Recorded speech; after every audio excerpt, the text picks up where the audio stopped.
Hello everyone, welcome back to our channel. In today's video, we will cover the topics like identifier and keyword and their rules, how to define it. So let's go. So here we will see what is character sets in. So character sets are all the sets which are combined together.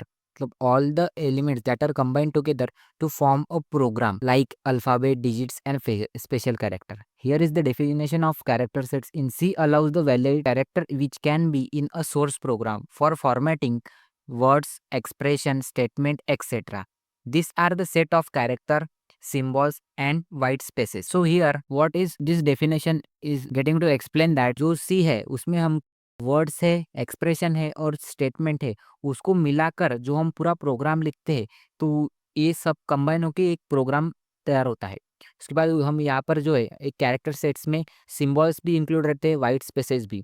जैसे अगर हम कुछ भी programme लिखेंगे तो वहाँ पर हमको जो अल्फ़ाबेट्स का यूज़ करना पड़ेगा, कभी डिजिट्स का यूज़ करना पड़ेगा, कभी कुछ स्पेशल कैरेक्टर्स का, जैसे कोई भी प्रोग्राम लिखना रहा, तो वहाँ पर हो सकता है हमको कोई भी कैरेक्टर का यूज़ करना पड़ेगा। जैसे हमारा जो फर्स्ट है, वो है अल्फ़ाबेट्स। जैसे अल्फ़ाबेट्स में कौन से भी हो सकते हैं, ऑल अपर केस और lower case characters are allowed.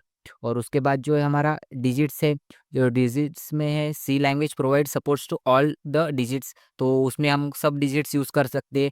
जैसे डेसिमल्स फॉर्म में 0 टू 9 या फिर और भी कुछ डिजिट्स जिसमें हम डबल में हर एक डिजिट्स यूज़ कर सकते हैं। उसके बाद जो है special character use for logical operators, जो है कंडीशन एक्सेट्रा ऑपरेटर्स जैसे less than, greater than, equals to, ये ऐसे जैसे ऑपरेटर रहते हैं उसके लिए भी हम यूज़ कर सकते हैं। और बाद में अरिथमेटिक ऑपरेशंस, उसके लिए भी ये हम जो कैरेक्टर्स है उसमें इसका यूज़ होता है। तो ये जो कैरेक्टर सेट्स है इसमें बस हमको इतना बताया कि जो सी है उसमें हम क्या कौन से कैरेक्टर्स यूज कर सकते हैं, जैसे सिंबल्स हो सकता है, alphabets and digit, that's all. Then next we will see here कि व्हाट इज आइडेंटिफायर। तो this is the important topic. तो identifier refers to a name given to a variable, function और स्ट्रक्चर और class. जो हमारा identifier है वो कोई भी फंक्शन को हम जो अगर नेम देते हैं, कोई वेरिएबल को जो नेम देते हैं, स्ट्रक्चर को नेम देते हैं या क्लास को नेम देते हैं, तो उसको हम आइडेंटिफायर बोलते हैं। The identifier are use to define name which should be unique. तो जो ये आइडेंटिफायर है उसका जो ईच एंड एवरी नेम है वो डिफरेंट होना चाहिए। सेम नेम से हम जो आइडेंटिफायर कभी बना सकते हैं, पर उसकी भी कोई एक्सेप्शंस रहते हैं जो हम आगे जाके बात करने वाले। That it can be identified during the execution. उसका जो ये है वो एग्जीक्यूशन के टाइम पर आइडेंटिफाई होने चाहिए। The identifier must be different from each other and not be a reserve word. तो आइडेंटिफायर जो है वो रिजर्व वर्ड नहीं होनी चाहिए। रिजर्व वर्ड यानी जो हमारे प्री डिफाइंड फाइल में जो स्टोर रहते हैं, जो लाइब्रेरी रहती है, हम जो इंक्लूड करते हैं पहले, उसमें अगर कोई भी कीवर्ड्स है, अगर हमको कुछ प्रिंट करना है, तो जो प्रिंट हम जो यहाँ पर यूज करते हैं प्रिंट एफ, तो जो प्रिंट एफ है इसका जो मीनिंग है वो हमारे फर्स्ट इंक्लूड लाइब्रेरी में जो है वो स्टोर रहता है। अगर ये प्रिंट को हम सेम एज इट इज अगर आइडेंटिफायर के नाम से डिफाइन करेंगे तो वहाँ पे हमको एरर आ सकता है। जो एग्जांपल है यहाँ पर बैंक अकाउंट टाइप, अगर कोई बैंक अकाउंट टाइप रह सकता है, उसमें स्ट्रिंग का ये रह सकता है। स्टूडेंट नेम, ये भी हमको स्ट्रिंग में दे सकते हैं हम, जो मतलब ये नेम दे सकते हैं। अगर स्टूडेंट नेम यहाँ पे हम पहले डेटा टाइप दे सकते हैं, यहाँ पर डेटा टाइप स्टूडेंट नेम, उसके बाद हम इज इक्वल टू करके वैल्यू प्रोवाइड कर सकते हैं। उसके बाद अगर कोई भी रोल नंबर रहा या नंबर रहा तो यहाँ पर हम आइडेंटिफायर के थ्रू डिफाइन कर सकते हैं। ये इट इज़ नथिंग बट कोई भी हमको नाम देना रहा किसी को, किसी नाम से हमको कभी आगे जाके किसको कॉल करना रहा, तो हम ये आइडेंटिफायर के नेम से बुला सकते। उसके बाद जो है सो हमारा जो है नेक्स्ट पॉइंट जो है वो आइडेंटिफायर नेमिंग रूल्स। तो ये आइडेंटिफायर नेमिंग रूल्स क्या होते हैं? अगर हमको कोई भी आइडेंटिफायर डिफाइन करना रहा या इनिशियलाइज करना रहा बाद में, तो उसको हमको कोई मतलब रूल्स के हिसाब से उसको डिफाइन करना पड़ेगा। जो हमको यहाँ पे जो है वो रूल्स दिए हैं वो हम पढ़ते हैं। So our first rule is valid characters. तो यहाँ पर इसका जो मीनिंग है, an identifier can consist of uppercase letters, lowercase letters, digits और a unders। तो यहाँ पर जो आइडेंटिफायर है वो अपर केस हो सकते हैं, लोअर केस हो सकते हैं, उसके बाद जो है वो अंडरस्कोर भी हो सकते हैं और डिजिट्स भी हो सकते हैं, पर उसके भी कुछ रूल्स रहते हैं। तो स्टार्टिंग कैरेक्टर, जो हमारा स्टार्टिंग कैरेक्टर रहेगा वो क्या रहेगा? The first character of an identifier must be a letter और एन अंडरस्कोर। तो जो हमारा फर्स्ट कैरेक्टर रहेगा, अगर कोई भी हम वेरिएबल डिफाइन करते हैं, अगर किसी ने कुछ एलेक्स एलेक्स नाम डिफाइन किया, तो ये जो एलेक्स है तो इसका जो फर्स्ट वेरिएबल है जो है वो हमको, ये जो फर्स्ट वेरिएबल है वो एक लेटर ही होना चाहिए। उसके बाद अंडरस्कोर हो सकता है, कोई डिजिट नहीं हो सकते। हम यहाँ पर अगर कुछ वन सम ऐसा कोई हम डिफाइन नहीं कर सकते, ठीक है। तो हमको जो पहला कैरेक्टर वो या तो अंडरस्कोर देके कोई XYZ नाम दे सकते हैं और कुछ भी, तो वहाँ पर हम सिर्फ डिजिट्स नहीं दे। उसके बाद जो हमारा थर्ड है वो है keywords. An identifier can not be a C keywords, जैसे है इंटीजर, वाइल, फॉर और रिटर्न। जो ये हमारा आइडेंटिफायर है वो कोई भी रिजर्व वर्ड नहीं हो सकता है, मतलब कीवर्ड नहीं हो सकता है। अगर हम उसको उसी के नाम से, जैसे मैंने आपको पहले बताया था कि जो प्रिंट एफ है वो प्रिंट स्टेटमेंट को प्रिंट करने के लिए यूज़ किया जाता है, जो कि उसका एक मीनिंग है वो लाइब्रेरी में पहले से प्री डिफाइंड रहता है। तो अगर हम वही स्टेटमेंट यूज़ करेंगे तो वहाँ पर एरर आ सकता है ना, तो उसी वजह से हम कीवर्ड यूज़ नहीं कर सकते। उसके बाद ये जो पॉइंट है ये भी एक इम्पॉर्टेंट है। जो एडिटिव का मतलब क्या है, C is case sensitive language, this means that my variable. तो यहाँ पर देखिए my variable and my variable, तो यहाँ पर तीनों अलग अलग केसेस में लिखे। यहाँ पर जो यम है वो कैपिटल में दिया है, बाकी सब मतलब एम और जो फर्स्ट लेटर है वो कैपिटल में दिया है, बाद में ये पूरा लोअर केस में दिया है, बाकी ये पूरा अपर केस में दिया है। तो इसमें all are considered as the three different identifiers. तो ये जो तीनों है वो अलग अलग वेरिएबल्स के नाम से ये करेंगे, बिहेव करेंगे। इनका बिहेवियर अलग अलग हो सकता है। अगर हमने इसमें माई वेरिएबल में अगर अलग नाम दिया, कोई भी नाम दिया, और माई वेरिएबल ये वाले में जो पूरा लोअर केस में इसमें अलग नाम दिया और इसमें अलग नाम दिया, तो वो अलग अलग ही बिहेव करेंगे, एक जैसे बिहेव नहीं करेंगे, ठीक है। उसके बाद जो है लेंथ, लेंथ का कोई यहाँ पे इश्यू तो है नहीं, पर जो हम while there is a technically no limit to the length of an identifier. तो आइडेंटिफायर को टेक्निकली तो कोई लिमिट है नहीं, but only a certain number of characters guaranteed to be a significant by a C standard.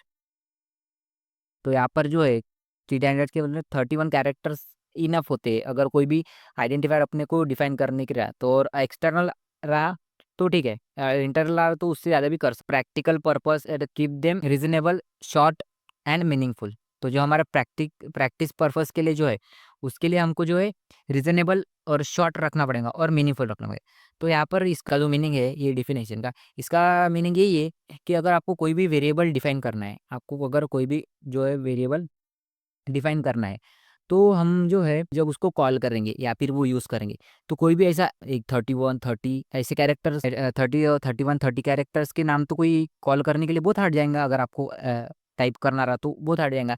तो कभी भी हम एडिशन करेंगे तो अपन पूरा एडिशन के लिए पूरा एडिशन ऐसे पूरी स्पेलिंग थोड़ी लिखते हैं, तो हम सिर्फ ऐड करके उसको वेरिएबल को डिफाइन करते जो है मल्टीप्लिकेशन करना होगा। तो अगर मल्टीप्लिकेशन करना होगा तो उसके लिए हम पूरा तो नहीं दे सकते, तो वहाँ पे हम जो है MUL मल्टी दे सकते हैं और फिर वो डिफाइन कर सकते हैं। हमारे यूज़ केस के लिए थोड़ा ईज़ी जाएगा। और जो है नाम को रीज़नेबल मतलब रीज़न होना चाहिए उसका कुछ, जैसे हम मल्टीप्लाई करने के लिए मल्टीपली यूज़ कर सकते हैं, मतलब किसी ने वो पढ़ा तो उसको वो समझ नहीं आना चाहिए।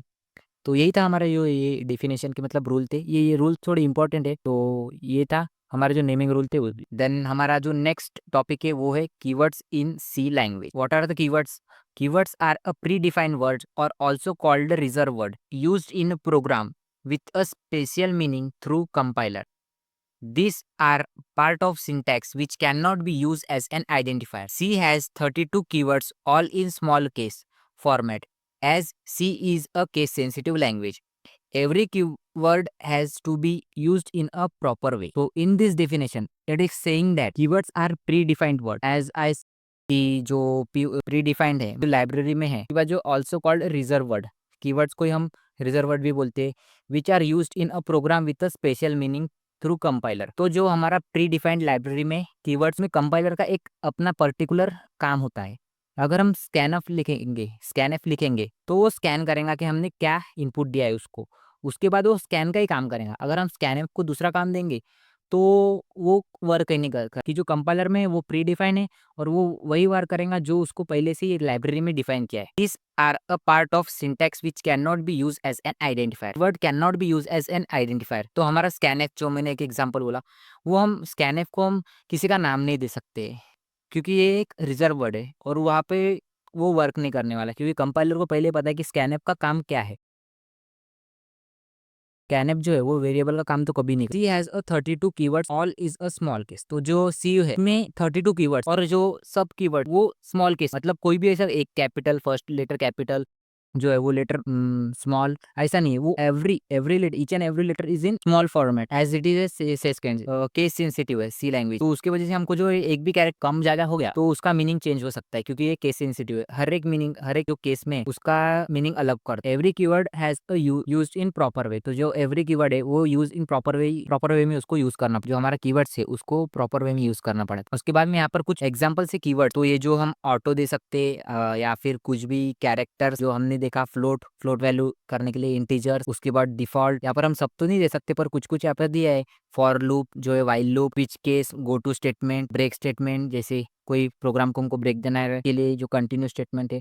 ऐसे जो कीवर्ड्स है ये C language are consist of all the 32 keyword. So this keywords are used in C and we don't have to remember all the keywords at the same time. But अगर आप प्रोग्राम करते जाओगे तो आपको ये याद रहते जाएगा कि कौन सा कीवर्ड्स का काम क्या है, ये वो। तो ये जो कीवर्ड्स है आपको सिर्फ याद रखने के लिए ज़रूरत नहीं है, पर बाद में आप जब एग्जीक्यूशन करोगे प्रोग्राम का, आप बहुत सारे प्रोग्राम लिखोगे तो आपको अपने आप ही समझ जाएगा कि क्या काम करता है और कौन सा रिजर्व वर्ड। सो ये तो हमारा मतलब कीवर्ड्स का ये था। और आइडेंटिफायर्स और कीवर्ड्स में थोड़ा कुछ डिफरेंस हो सकता है। जैसे ये जो रिजर्व वर्ड्स रहते हैं, आइडेंटिफायर तो यूजर डिफाइन रहते हैं और ये इनबिल्ड रहते हैं, डिफाइन नहीं कर सकते खुद से। उनका जो पहला है उसमें जो कीवर्ड्स है 32 उसमें से हमको यूज़ करना पड़ेगा। और उसके बाद जो है आइडेंटिफायर्स वो हम खुद यूज़ कर सकते हैं। जैसे हमको किसी को नाम देना है, कुछ भी नाम रह सकता है, एलेक्स रहता है, स्ट्राइवर रह सकता है, कुछ भी नाम रह सकता है, तो वो हम खुद के नाम से दे सकते हैं, जैसे अपर केस में, लोअर।